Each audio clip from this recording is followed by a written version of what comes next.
Les lotos, comme Sanga ministre, Soya Mine, parce que j'ai tous les atouts. Le chef de l'État est un renouvellement classe politique, rajeunissement. Toye na conflit de génération. Mais bah, fait ça na nouboye. Vemen de ça na nouboye. Oh, nani, Kabila totondu était, sogi nani, tsaboye. Bah, tatara to mikolo, il est temps que, bazu jeune no nga premier ministre, nga il le son a côté gouvernement. Et puis directeur cabinet nanga na otsanan, Kinke Mulumba. Directeur cabinet nanga. Kinke Mulumba. Et comme inverse, ils ont un sigle la Xaranine. Parce que là, ils ont une abréviation la Xaranine. École, je sais pas trop. Hein? Le lot qu'on parle de parti politique, maman. Faut pas parler des idées. Et si des années, on est idées, hein? On va comparer on a nini. On est structuré, mais qui est na katsa IDPS. Et les qui même idées. Pour RDT, botami le bimisi vice-gouverneur, bimisi ministre. Et sidé, mboula na mboula, à la gana député moko. On est à partir Michael Jackson. Il va partir Michael Jackson. Michael Jackson tinda kufa. Mutatika la yeba combat guitariste Nazate, drummer Nazate. Muka ese kufa. Muka kufa le lengi kani wana Martin Fayulu madidi nanga moni tango yo koloba la muka kufa c'est que si bo côté de union sacrée sans consentement na etoni. Union sacrée est masolo ba leader. Ba côté te ba leader ta. Union sacrée là ni masolo ya ba grand leader. Hein? Fayulu leader à Delvaux, Bazner à Delvaux, Bazo Senga ya qui siéger dans l'Assemblée nationale. Yambo, Tokotane, Loko va bengi pouvoir. Nous sommes de ceux qui ont fait l'opposition farouche dans Mboka au Congo. Toyebelo va bengi montage, levire.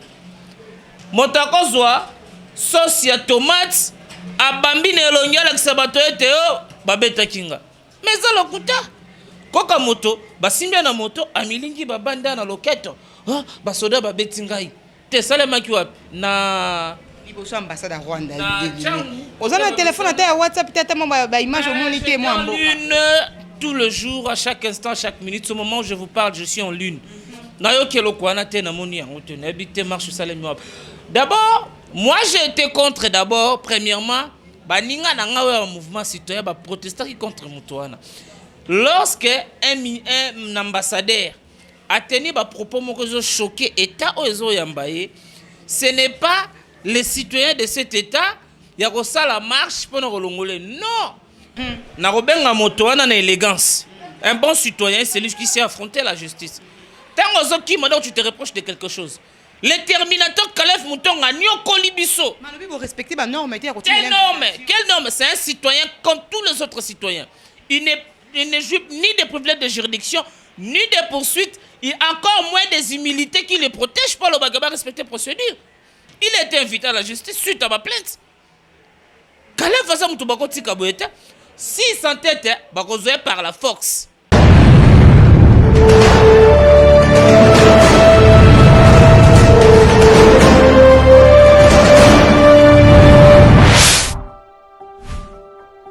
Bienvenue sur votre chaîne Cuisine Télévision, toujours avec la vôtre GMK.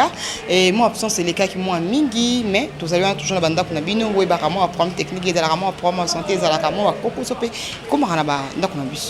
Et Yangoana, tous sous Liboso Nabino, tous on y a si ma caméra de Nouaouéja, pour demain à toujours actualité en Boka. Les lots, à la plateau, Nabiso, des alliés, Namoko est bien invité, Boninaïba, mingi, Nabi qui va découvrir, c'est un qui est mingi, Babona, Isine Télévision, c'est un qui, mon Boka de l'Ekaninda, autres alliés, un plateau, Oyo. Oyo ya solo bongo beaucoup mon a dit moi na kosenga bende ki to komingi malamu oyo to kopesa mbote bonjour de mbote ndeko mbote na balandi nyonso ya Izine Télévision ba meilleur vin na bango pa baté ba moninga lelo depuis Mobu Bandi comme na suka et puis na profiter na micro na yo na souhaiter ba fructueux mandat na moto ya Yambo ya gouvernement to ministre wa Yambo et remercier le chef de l'État, féliciter le chef de l'État pour le choix judiciaire apporté na excellence Sam Malokombe parce qu'il a donné encore de l'exploit à la jeunesse. La jeunesse au basé qu'on conjugué hier dans le passé, ben aujourd'hui avec leadership il y a chef de l'État Félix Antoine Tshisekedi Tshilombo a si jeunesse chance. Pas question de Pépé na tête ya gouvernement parce que Pépé a la makambo belé koto ba petit fils koto ba neveu ba charge les cas qui est maintenant jeune, il y a flair d'âge, il y a 43 ans. Azal est le premier ministre na Congo. Donc, on ne peut que l'encourager. Et puis, Kopé Saye, Longo Niebele, bien sûr qu'il a des défis énormes qu'il doit relever. Entre autres, il y a sécurisation de la population. Entre autres, il y a social, il y a population, santé, éducation surtout. Abeta, c'était na maetali, gratuité de l'enseignement. Tozo Zelaye na ba résultat belé. Toko kota penza mo mozindo mokete pamba tena na bandi musala te. Tozo zela ba investir ye na parlement, a kota na musala, toko juger na ba acte. Tu as déjà que akosala musala malam.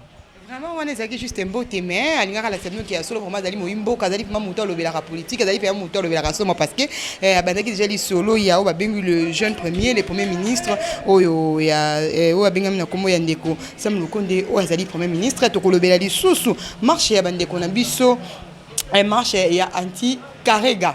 Marche de connaissance décidé tout le monde le bania ba koti boloko ba mususu ba zoki ba blosi ezali to mena ko longo na plateau na donné to ko meka suko lebela biso invitation ya mwana mboka Caleb Mouton o jusqu'à là dali ko inquiéter batou batila ki invitation ki ko répondre te avec ko senga mokanda fo uta su pa mo kondina ye nyonso ne dali kara makamo to ko lebela na plateau na biso mwana mboka de donné to meka na ko lebela marche bande ko na biso lelo ya décidé na ebité yo pe ko lokwa elenge le quoi peut mon ko na kata mboka o na ebité so ko sa analyse ni na marche ça moko na lelo. D'abord, c'est une information, je dois apprendre. Il y a une marche aujourd'hui. Je m'en doute que j'étais en ville, dans le centre-ville, n'habite Salema Kiwap, na ambassade à Rwanda. Aux un téléphone à WhatsApp, peut-être ma image au moniteur moi en lune tout le jour, à chaque instant, à chaque minute. Ce moment où je vous parle, je suis en lune. D'abord, moi j'ai été contre d'abord, premièrement, baninga nanga un mouvement citoyen ba protester contre Mutuana. Lorsque un ambassadeur a tenu ba propos moko choqué état ozo yambaye, ce n'est pas les citoyens de cet état ya ko sala marche pour nous relongoler. Non. Voilà ça ba principe ya droit international. Oh bango faut ba apprendre. Donc, et ça babilo mo bazo sala c'est juste blobo tala ba sali marche mais na bi koute que marche salemi. L'ambassade de Rwanda na ça c'est le gaz et beti lacrymogène et beti bato bazoki ya solo wa les côtés le auto ko ignorer kaka maman obi yambo tokotane loko ba bengi pouvoir. Nous sommes de ceux qui ont fait l'opposition farouche na mboka au Congo.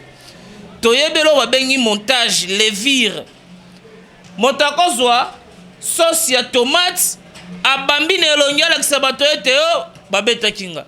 Mais ça lokuta koka moto basimbia na moto amilingi babanda na loketo basoda babeti ngai eza lokuta monene marche nazalaki lelo dans centre-ville le matin vers 9h je suis passé devant l'ambassade de Rwanda. La ville était dans le calme comme d'habitude.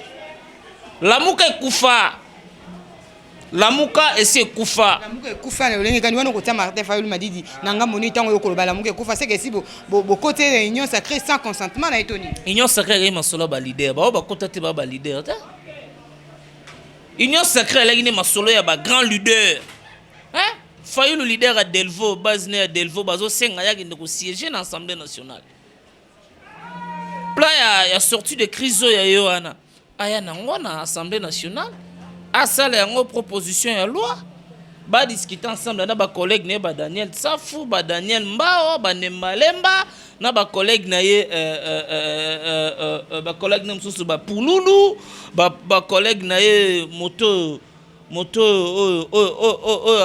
nani moto théâtre na maboki na mema maboki na Assemblée nationale ba memaye ba kende kuna ba ensemble na ba collègue na ye maboki sunde nani to mama to solo ba makambo se leki babi moto maboki yebi moto maboki te tata na tambola na bilamba ya banani ya ba pompiste ceux qui ya ba je sais pas wana ko ba mo mboka Ados Ndumba si azali député te parce que muto tout monde na assemblée ko ata tenyo ne zaika yom to sotanga kombo na yom to tangi kombo ngala bi moto maboki yom to tangi kombo na. Donc c'est pour vous dire que aujourd'hui la mouka biso ne to sala yango peuple congolais to salongo na triomphal tinde to lobabo trahir bisoti muto a trahir asuka place wa kosuka. Donc la mouka lelo la mouka n'existe plus. La Mouka, tant au salaire qui ont après les aventures à Genève, il y a eu des leaders qui ont compris que nous étions induits en erreur. Nous étions aveuglés. Le quoi Badeli Sesanga, le quoi Claudel Lubaya, le quoi Sama Lokombe, le quoi Dani Banza, Babite, Fayulu, Bobi Missie, na comédie et Salema Kikuna. Pour na beni Babi Fayulu te. Babi si baka bo voter numéro 4. Numéro 4 ngonani. Bazo Lukasko Babi Fayulu te. Tara Fayulu akitina Bemba na na Jean-Pierre Bemba na beni, mais batu balandi Jean-Pierre Bemba. Parce que ça va non voter numéro 4 voter ba yebi été. Donc kozonga na makamboana te. Fayulu il est député national Eli à Lukunga dans même circonscription électorale au Eliezer Abima premier. Oye qui prétendait être gagner les élections présidentielles mais incapable na Lukunga même na ville Kinshasa. Député ya Tabaso Kimboa so kinya Abima na bafwa ko lekaye. Donc mais ce que tu a gagné l'élection na Boutou na Moui. Quand les infos débat c'est ci là. Donc aujourd'hui les financiers de la Mouka, les gentlemen, moteur, les chairman, voilà qui copé Sambongo. Il y aura depuis Katunda Rasuna Bordeaux, il y aura ça bina Rasuna Sainte-Thérèse. Babina Ralissus. Yom tozo prendre le loba sali marche fiasco. Moi mboka to kende pe. Yango na zolo bati. Prendre nga une information na yebi. Na zolo bati pour mais date na apprendre yo mais total quand même but ya bande ko na ça décider. Total to ko ba but na bango et ezaki na tina te. Parce que to bunga petit décider non en sigle l'axaranine. Parce que là ezaka abréviation l'axaranine école je sais pas trop. Hein? Le lot qu'on parle de parti politique maman, faut pas parler décider. Et si des ana on est décidé hein? Na ko comparer on a nini? On est structure mikiem kera na kata IDPS. Et l'équipe même décidé pour RDT botami le bimisi vice gouverneur et bimisi ministre. Et décidé mbula na mbula ala gana député moko. On est parti Michael Jackson. Il va partir Michael Jackson tinda kufa. Motatika lo yeba combat guitariste Nazate, drummer Nazate. Et ande on décidé yebi président fédéral décidé à Kinshasa. Pesa combat fédéral et décidé à Kinshasa. Ton secrétaire général na bango. Na secrétaire général il a décidé na abesho la IDPS. Abesho la ebani kolega secrétaire général décidé. Fédéral na bango. So batene élection lelo na fils Mukoko. Il y a pas match. On a promis Basta, on a promis Moussa Landé Salema. Kasi tu yo comme Robert on est comme un musicien comme le roi comme on a JB. So tuninga lelo secrétaire général ya IDPS. Ba ko biso Gistek Kabuya. So tuninga lelo fédéral à IDPS, pourquoi seulement IDPS? Bon, na longwa na IDPS, INC. Secrétaire général à IDPS et Meboji, fédéral INC. Il y a INC. Molendo Sakombi, président na bango actuel. Billy Kambale, frappé de l'incompatibilité. Il y a Junior Mongo, il fait l'intérim. Tababiti na ba intérimaire. C'est quoi décidé? Qui est le président de la Ligue des jeunes décidé? Donc il ne faut pas que tout le monde solo partir. À part bureau qui coucou enseignement, il y a un bureau ni na ville à Kinshasa. À ta fédération Lukunga, Puchangu, Funa. Donc, il solo à la tête. Donc, pour revenir à la question, il faut que les gens n'amboka ait l'air, il y a distraction c'est l'équi. L'air il y a kobina bina et c'est l'équi. Il y a robi misabana batunanzela, il y a yoba notindi na mikili ya poto et si et l'équi. On a eu la Camerounaise sur le terrain. Il va continuer à marcher à Tinani. Et comme il a des preuves. Combat vérité désir na maman. Il y a mon logo l'émission ngo sele ngo danseur wana ya bina na ba podium. To sale toute une émission pour me rara ko lobela ka sur l'actualité parce que tout le monde a déconné c'est des loba ba marcha qui ba télémela qui vraiment bila moi gaz et beta maki de côté de l'épée dans l'eau. C'est un coup d'épée dans l'eau. Si vous voulez faire partie de l'ambassadeur rwandais au Congo, c'est un principe, il y a droit international. Il faut qu'on soit à la négociation.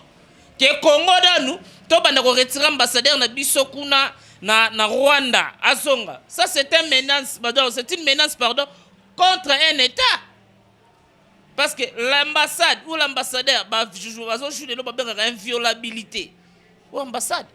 Quand un groupe de gens, 4-5 personnes, ils vont terroriser l'ambassade de Rwanda. Mais problème, tout ça, on a Rwandais, ça problème, il y a Rwandais. Or, un État a l'obligation, a le devoir de collaborer avec les autres États. Entre les États, il y a un créer un pont pour faciliter les échanges. Maintenant, quand ces gens-là, groupe de 20-30 personnes, parce que Kinshasa est dans le calme, nous avons circulé librement, chacun de nous a évacué dans ses occupations. Moi, j'étais en ville, il n'y a rien qui s'est passé. On va apprendre dans le là, marche Salemaki. Là, c'est une information. Merci beaucoup de donner. Parce que quand l'UDPS descend dans la rue, le peuple est congolais. À l'époque, la ville doit être paralysée. Pour sentir que non, il y a un groupe de gens au Babi, non.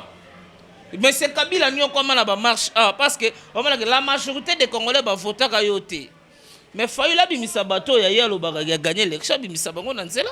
Le to monaki bango mais loko donné loko zaki wana te na kolinga te pe omoni pe te moi pe na tuchezalité. Toko meka koleka moi ngonga na kobeta na lisolo ya mwana mboka ba bengi l'ex patron ya ANR Caleb Mouton. Lobby Rachula Carmela zaki na terrain wana kozela e a ko répondre à l'invitation na ekuna et siko ba bengi saki na pas de na cour d'appel mais tout monde qui est ko répondre te na éviter. Premièrement, na robenga moto wana na élégance. Un bon citoyen, c'est lui qui sait affronter la justice. Tant aux autres qui maintenant tu te reproches de quelque chose. Le terminateur Caleb Mouton a nio kolibiso. Mais vous respectez ma norme. Quelle norme? Quelle norme? C'est un citoyen comme tous les autres citoyens. Il ne joue ni des privilèges de juridiction, ni des poursuites, et encore moins des humilités qui le protègent pas le bagaba respecter procédure. Il a été invité à la justice suite à ma plainte. Caleb Faza Moutoubako Tikaboyete, s'il s'entête, par la force, et il sera humilié. Bako humilié de ba humilié à tata na GB. Oh ba zouake na 12h du matin, na 6h du matin, du matin, les tout puissants. L'air, lorsque nous parlons d'un état de droit, état de droit c'est un état qui est basé sur des principes, sur le respect des textes. L'état de droit c'est entre autres, ils ont placé en égalité devant la loi. C'est dans la constitution. État de droit lingi ba citoyen moderne. Bah, citoyen Oyo, lorsque la justice vous invite, allez-y répondre. Yokasi babanga Caleb, batindi ya liboso ete yami baleroya à s'entêter. A un mandat d'amener. En cas de résistance, il aura un mandat de perquisition et autoriser même les agents de l'ordre. Babou quand même porte sanda kubazoy. Et à ce moment-là, il n'aura pas de choses à dire parce que babengi yo yaka. Aboyikoya. Yazo kanisa bana régime ya yeme na bengaki yeme yekuna na kashama ta lukanzela Zambia kima non bien ko lukaka juste que non mon continent était juste mon coloto na papier ba que non na norme le pays n'est pas jugé, surtout la justice elle doit être indépendante. C'est ça même l'état de droit. Pour un individu à répondre à la justice, il faut mon continent à mon coloto a signé nini. Qui est M. Kabila dans ce pays? Un simple sénateur comme tous les autres sénateurs. Pour me continuer, c'est Kabila. Pour continuer, le nouveau président est en air. Parce qu'il y a ça, non, il n'est plus dans la nerf. Il y a Rasuna en air. Caleb Vanyo Kolibiso, Kotsaba numéro Nabiso sous l'écoute. Olababo est terminateur. Osongabe, Kolanda Biso. Moi, combien de fois j'ai été arrêté? Injustement, arrestation arbitraire, enlèvement, tuerie. Nakota Bakachom sous Namboko Nae Bagate Zaki na commune Nini, quartier Nini. Oh, tu as insulté le chef de l'État dans les réseaux sociaux. Tu as bien fonction, ben biso. Outrage. Ben biso. Oh, incitation, ce gars la haine. Mais ben biso. C'est la haine au côté lango imulunde boloko. Non, on a fait l'incitation à la haine tribale. Tu vois, un serviteur dédié, c'est une personne qui amène la bonne nouvelle. Quand on est devant la chair, c'est pour enseigner la bonne nouvelle. Et non pour enseigner le tribalisme. Un pasteur, c'est un rassembleur. Ce n'est pas comme Ngoï Mulunda. Ngoï Mulunda nous a promis de kolela na munoko mboko. Yobolela lela na munoko nini. Akolela na ginya Rwanda. Ngoï Mulunda wana. Nana lelite. Moi mboka didene toko kende wana to komi ko ke déjà moi na suka meto zaina wana moi monke. To me kapé ko le likambo ya premier ministre o déjà o te ko beta déjà kolono awana ibandeli. Bato belé ba ko traiter premier ministre de tout le monde. Ba musu ba bien azali burundais, ba musu ba lobby, c'est un kabiliste, ba musu ba lobby. Donc sont des petits jaloux. Comment ça? Premier ministre za moto lo ngone bi kana mboka na so culture de monsieur za kapasi, ezala raté na ba congolais. Matika Supu. Aga ministre sport a démissionné à Boya. andimi na ye atikala na ye ezane omoni motema likundu parmi ba ordonnance ba boyaka ko notifier il y avait l'ordonnance de Sama Lukombe aujourd'hui premier ministre. Est-ce que moto wana ministre wana ya portefeuille ya Kabila est-ce que la ebwe akota la Sambwe aujourd'hui ça m'est élevé hein, premier. Non mon namboka na biso quand on veut chasser ton chien on l'acquise de rage.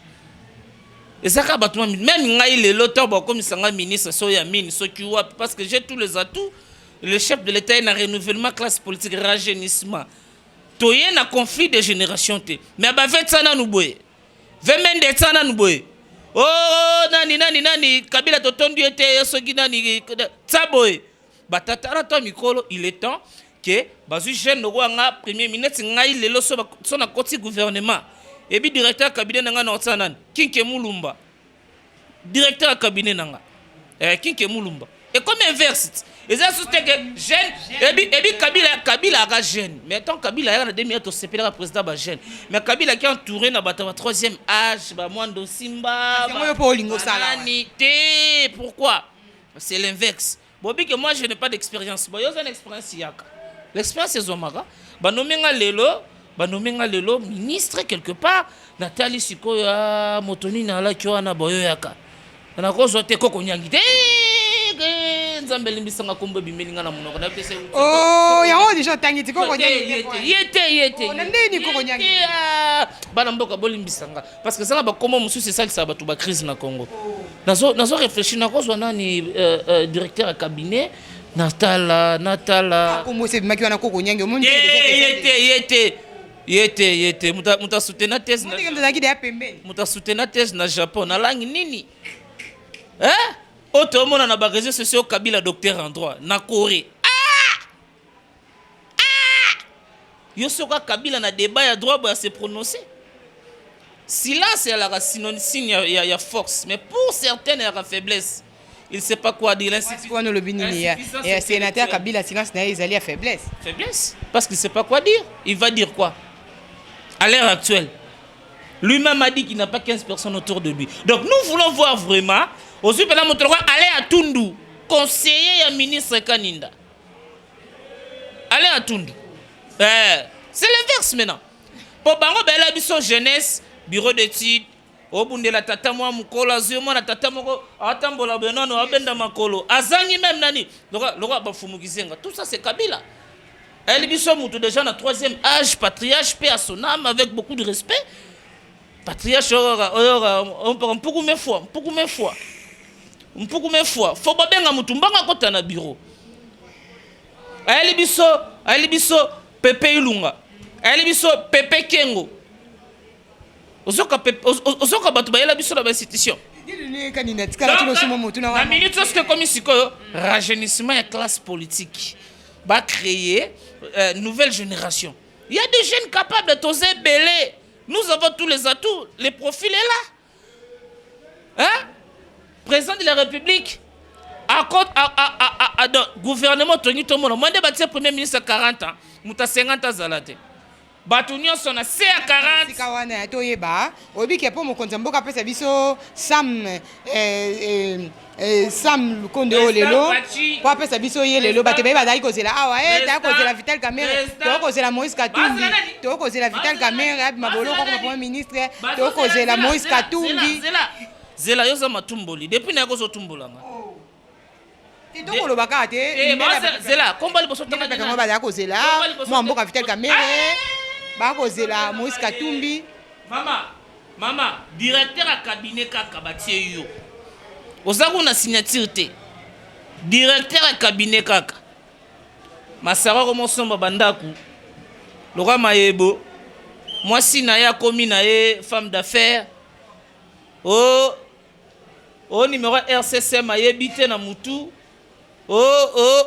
pièce contre pièce je suis intellectuel ce que bazo moto wana ba maison préfabriquée kaka ya pamba toyebi suite ce que bazo moto wana bakomisa premier ministre mamoli ongemu comme ça oyoka bateki Kinshasa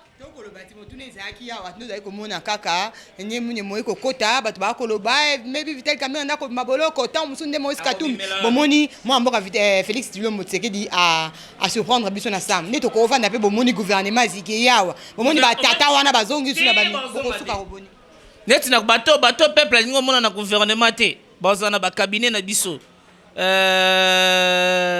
Kinke Mulumba yaza na cabinet ya ministre Songolo nani lisusu Atundu bazebele batata wana nyonso donc gouvernement tour le plus âgé asuka na 45 ans na si on a tout 40 moi le moins âgé à cause na 23 ans moi autina matière grise autobi ma université sika bano bato sepela mikolo ba licence balongi na bango bakozwa bango te ke yo sisi classe boyaka awa ministre gère famille l'acception de quoi vous êtes capable nous saler au salema donc vous comprenez yango wana tozana posa mboke bonga bakonzi ya ba jeune bilenge Kabila et la jeunesse, c'est l'avenir de demain, quand dans le futur. Oh, c'est aujourd'hui. Ce pays a toujours été dirigé par des jeunes. Le tout premier gouvernement est Mobutu, le plus âgé, il a 40 ans. Veli Yao, il a 39 ans, Veti Sekedi, il a 38 ans. Dans le jeune. Mais pourquoi après 1960, le gouvernement il y a un troisième âge? Non. Bana ba âge ba retraite zoloko pepe inunkamba alela pongi pepe pepe na pongi mamboka quitter l'affaire avant que l'affaire ait quitté ce que pepe abimi na primature par quel moyen? Par humiliation. Dans le bac monsieur le professeur déjà à l'université comment nos professeurs émérites tika nabisa kiyo FCC bako beta mamingete misatu mungeta liboso kotaki déchéance mabunda yami balé Pepe yami satu l'homme de l'arrogance mutaki na bopete nyo nyokola batu nyonso ba magistrat 3V vie villa veste bino bapandi sango les voleurs abenga biso ba idiots ceux qui pensent qu'il y a eu l'évasion au président central sont des idiots abi Frank Diongo voyou Muyambo escroc Dieu Mindongala wana nani wana tambe mwamba bona bango tango mbatambe mwamba yepa Pepe bon Pepe tambe mwamba Pepe au moins que Pepe tambe mais c'est simne musama kasi mon a démissionné qui a mon humiliation tata arrogance et sili nanzela tata na arrogance moko soka oloba trop sûr avec beaucoup de têtes ya Jean-Marc Kabund maître nageur ba sai bango tumboli Kabund yekola ko nager mabunda na nager na Dubai keba soka syndicat de kolezongela mabunda na souhaiter le côté na lobe le côté peuple déjà va comprendre donc yango tozebisa bana mboka ke mboka ezwe lansika mona minito moi je suis fatiste tshisekediste nane loko bomba te toza sur notre RRT qui salume banda po bando kito bazako bloquer bakei gratuité de la seleme salema kitoko o monite isha fa komika so tsekaka be matata pona omo luka je sais pas si papa moi pas bloquer zoloba tu vas dire ça devant le procureur ça toi à l'aise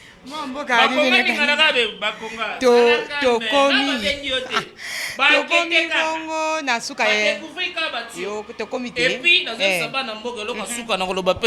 koloba po etika na motuna moko oyo bato bazalaka balekaka te sange bato na bango motuna peuple congolais bayeba ete na 2023 élection eza priorité te eza te priorité de priorité faut que sécuriser population faut améliorer conditions sociales il faut recensement toyeba yeso so tunika bourgmestre na biso kala moi je sais kadima les bourgmestres incompétents a tuneka commune kalamu na combien d'habitants les bourgmestres incompétents so tunika commune kalamu yo giraka o dirigeaka ya na combien d'habitants habité À réfléchir, oh, ça nage. Ayebite, sauf que tout n'ingobila, le gouverneur est compétent. Ville à Kinshasa, la province de Kinshasa, a combien d'habitants? Il va réfléchir. Maintenant, tu estimes que les Congolais ont dans les 20 millions, 90 millions, 100 millions. Maintenant, il faut recenser les Congolais. Tu es bon nombre. Déjà, recensement na Tchangou. Moi, Tchangou, il y a 7 ans. Wana Tchangou, le district ya Tchangou. Tabo ya na funa il y a 3 ans. Tabo ya na Moamba. Donc, Kinshasa, déjà, il y a 14 ans.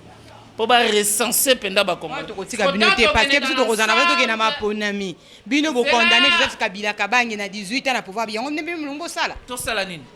Mais le raison est valable. Est-ce que biso to bani maponomi? Tu as vu que tu consommes la sous Motuna o awa to komi na suka. 1 minute ya réponse. Moi na minute. Oui, tu ko ka dede donner. Zela na silisa. Au moins ataba biba ba d'élection lelo. Martin Fayulu Fachi il n'y a pas match. Ok, merci beaucoup. 1 minute, il y a réponse aux 18 ans de pouvoir. Joseph Kabila Kabange na pouvoir.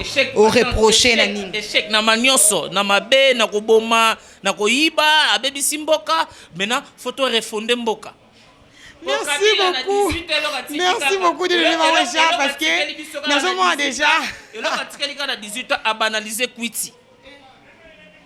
Quand je grandissais à l'époque, il y a Kondo Maréchal. So, mon papa, mon quartier, chaque jour, c'est papa a beaucoup d'argent parce qu'il s'enivre tous les jours. Mais le lot, si vous attendez 1000 francs, que nega na Jakarta, to na Pakajuma, to na limité. Là, bloc ba rouge, ba bleu, ba vert. Au moins, na jeune à 28 ans, il a 60 ans. Dans un mais le lot a baby c'est long. Oh, l'État congolais, ba yebi, ba source, bloc on est na limité, ba libanais, ba indien, ba tekaka, mais ba kangara bangote. Ça c'est le régime Kabila. Régime Kabila musala libatu. Au moins, ba chaîne boromina ba coin, ba kiosque, ba winner, ba Paris foot. Au ka jeune mususu, atika lo fungola ta kayete. Atanga ta cours ya français ta histoire pendant 10 minutes. Mais si on a un programme à winner, on a maman, et des choses graves, maman. Maman a 68 ans, mais maman a une équipe à Venezuela. Na une équipe à Russie. Maman a un match à Nekotagi. On fait les comptes à ceux qui ne parlent pas, ceux qui 22, ceux qui 26. Tout ça, c'est le fruit du régime Kabila. Le régime Kabila nous a mené le renversement des valeurs. Ce sont les anti-valeurs. Pour devenir ministre, ce n'est plus la méritocratie, il suffit seulement de danser. Kabila, Pesinga Mosala, Kabila, Mona Motoana, Abinela Mobutu, Abineli Bemba, Abineli Kabila, Skopa Fachato, Bino Lemba. Les belles noix, c'est la Fachi. Et là, c'est pas la fatigue. Au moins, tous les miibio, na Kabila, bongo la motema. Ndogata bongili motema, tabakatia mukila. Bakoye bayo. Merci beaucoup Adidone Kaninda, merci beaucoup. Et puis ce qui bisongo nganae malgré vos occupations nae, andime quoi ko accepter l'invitation nae na plateau na biso. Merci beaucoup à Rachoula Caramel. Je vous ai toujours dit quand je parle de Rachoula Caramel, nous venons directement correcteur news télévision ici qu'on va appeler ça correction à news. Merci beaucoup. Merci. Adidone. Et là on y a ce qu'a vidéo. Mais stage ne comment manasukati. Merci beaucoup de nous rejoindre. Je pense qu'on se voit à la prochaine. Aimez et partagez. Merci. À la prochaine.